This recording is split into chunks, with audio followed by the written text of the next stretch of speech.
Pour réaliser la pâte, écoutez-moi bien, c'est vraiment super facile. Il va nous falloir 200 g de farine, 110 g de beurre mou, un sachet de sucre vanillé, donc il est là. Il va nous falloir également une pincée de sel, vous la voyez, elle est juste là. Je penche le saladier.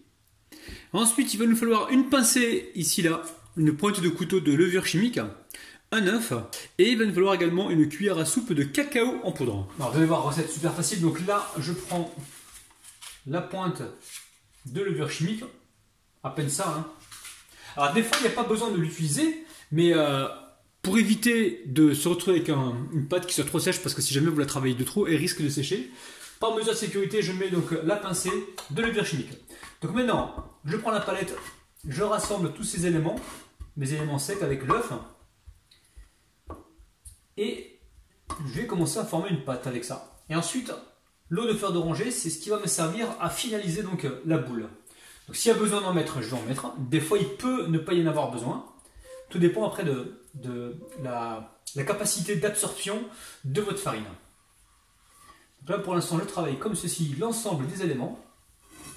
Alors bien sûr, vous pouvez le faire robot si vous voulez. Hein.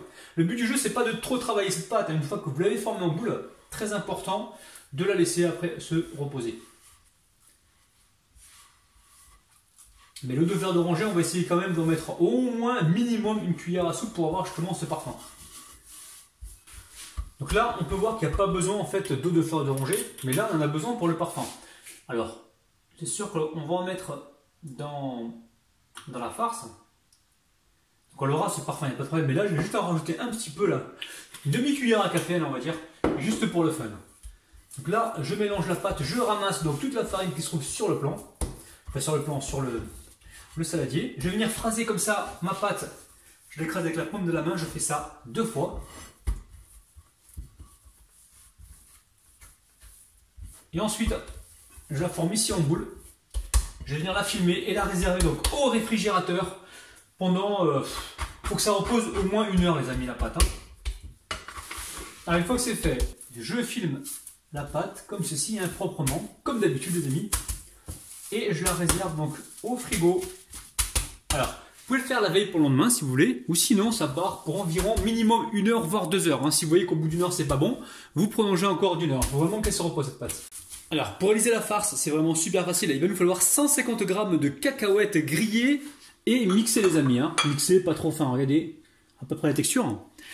Ensuite, il va nous falloir 2 cuillères à soupe de beurre. Donc là j'ai environ 35 g de beurre mou. Il va nous falloir 40 g de pépites de chocolat. Vous prenez comme moi du chocolat, vous le coupez au couteau. Hein. Ici, on va récupérer environ une demi-cuillère à café de cannelle. La cannelle, si vous n'aimez pas ça, n'en mettez pas les amis. Hein. Il va nous falloir 30 g ici de sucre glace. Et pour ramasser la pâte, on va utiliser donc de l'eau de fleur d'oranger. Alors l'eau de fleur d'oranger, on en met petit à petit jusqu'à ce qu'on obtienne une boule de pâte. Hein. Alors vraiment, c'est une recette qui est très facile. Hein. On met les cacahuètes. On va mettre le beurre. Hop là.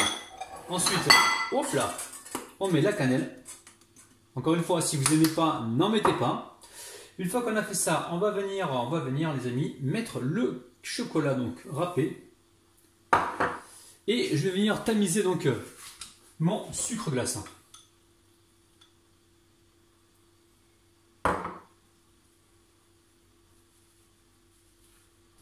Allez, je vais commencer par un bouchon d'eau de fleur d'oranger. Et j'en rajouterai si besoin. Donc là, l'objectif c'est d'obtenir une pâte. Alors, la pâte, elle est presque bonne. Hein. On va rajouter encore un petit bouchon. Hop là.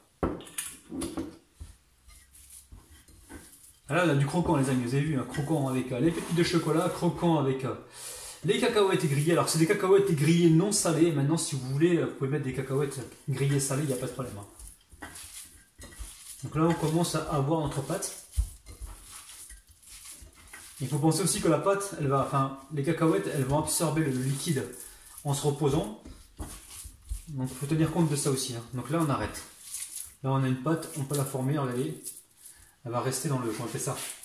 Je fais dur dans le loukoum, dans la corne de gazelle, regardez, ça se tient. Donc c'est exactement ce qu'on veut. Alors la pâte, elle a bien reposé.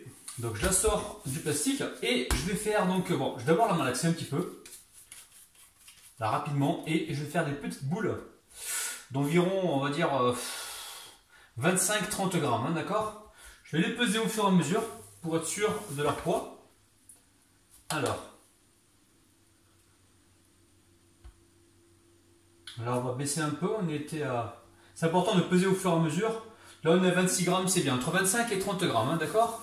Donc là je fais les boules, je les mets de côté pour l'instant, et on pense à les mettre donc sous plastique.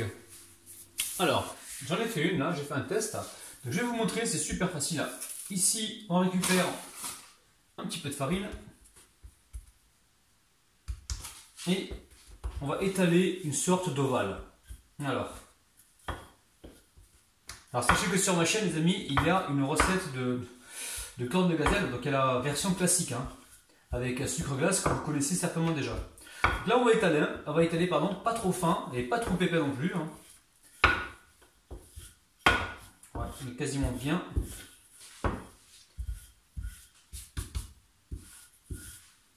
Alors, je vais mettre comme ça. Ici, je récupère ma farce. Alors, farce qui se conserve très bien au frigo. Donc là, il y a une com mise-en-com, hein, ça veut dire que votre œil et votre balance, c'est-à-dire vous allez mesurer ce que vous avez besoin en fait. Donc là, moi j'ai besoin de ça, hein, pas plus que ça. Donc là, c'est important de lui donner une forme de, comment dire, une belle forme pour avoir un résultat final acceptable, les amis. On va le mettre comme ça. Et on va commencer à rouler. Alors, là, j'appuie ici. Alors, on va écarter un petit peu la pâte. Je vais continuer comme ceci. Et la fermeture, c'est important qu'elle soit en bas.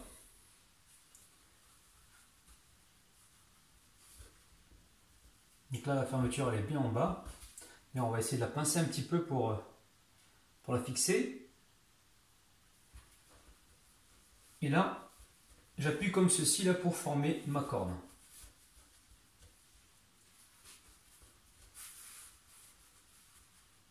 Alors, prenez le temps les amis hein, pour faire quelque chose de nickel. Hein. Donc, voilà ma corne de gazelle. Donc je vais continuer ainsi de suite et on se retrouve donc tout de suite. Alors une fois que c'est fait les amis, hein, une fois que c'est fait, on récupère ici une corne de gazelle et on va venir la rouler pour bien la souder les amis. Hein. On n'appuie pas trop, on appuie juste sur les côtés là pour avoir la pointe. Là on s'assure qu'elle est bien soudée, on s'assure que la soudure soit bien en bas. Et hop là, ma corne de gazelle est prête. Donc je vais mettre tout ça sur une plaque recouverte de papier cuisson et on va mettre ça au four.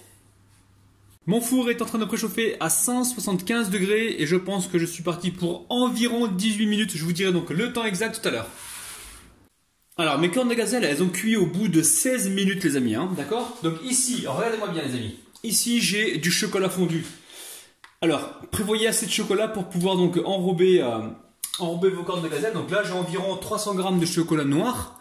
Mais il faut savoir que ce qui va me rester, je vais le réutiliser pour une autre recette, d'accord? Donc là, je vais mettre environ une cuillère à soupe d'huile pour justement liquéfier un petit peu ce chocolat pour qu'il soit moins épais et pour qu'il puisse donc enrober les cornes de gazelle et nous apporter du brillant. Donc là, je mélange assez rapidement. Donc vous travaillez assez vite les amis. Une fois que le chocolat est chaud, il faut enrober les cornes de gazelle assez rapidement. Après, ce que vous pouvez faire, c'est faire un bain-marie. Comme ça, vous gardez le chocolat toujours à température dans le bain-marie et ça vous permet de l'utiliser sans qu'il durcisse trop rapidement. Allez, donc là c'est super simple.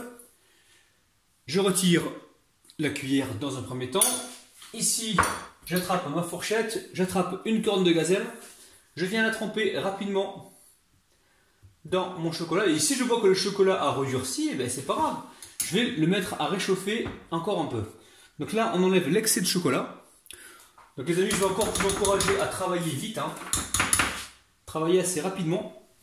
Une fois que vous avez enlevé l'excédent, vous venez le déposer délicatement, hop là, sur un papier cuisson. Et là, je vais continuer donc ainsi de suite. Bon les amis, il en manque deux, hein, parce qu'il y a deux gourmands qui sont passés là tout à l'heure. Bon, c'est pas grave. Là, je vais mettre une petite décoration, vous n'êtes pas obligé, hein, je le fais parce que j'en ai un petit peu. Alors on va les laisser comme ça pendant environ 10 minutes hein, et ensuite je les mettrai un petit peu au frigo pour qu'ils finissent de prendre. La famille, franchement c'est une recette de ouf. Et je vous montre ça de près, regardez-moi ça, corne de gazelle. Quand ma mère elle va voir la vidéo, elle va devenir folle, elle va me dire qu'est-ce que t'as fait encore à la recette traditionnelle, qu'est-ce que tu as fait encore? Bon là c'est pas tout à fait pris les amis hein. J'ai laissé ça au réfrigérateur environ 10-15 minutes, mais vous n'hésitez pas à laisser beaucoup plus longtemps pour avoir quelque chose de bien croquant, de bien gourmand. La famille, refaites la recette, franchement vous allez vraiment faire des heureux. Alors la famille, j'oubliais, je vais vous montrer l'intérieur hein, parce que je sais que vous êtes nombreux à vouloir voir l'intérieur. Je montre ça les amis, regardez-moi ça, ça a l'air juste gourmand.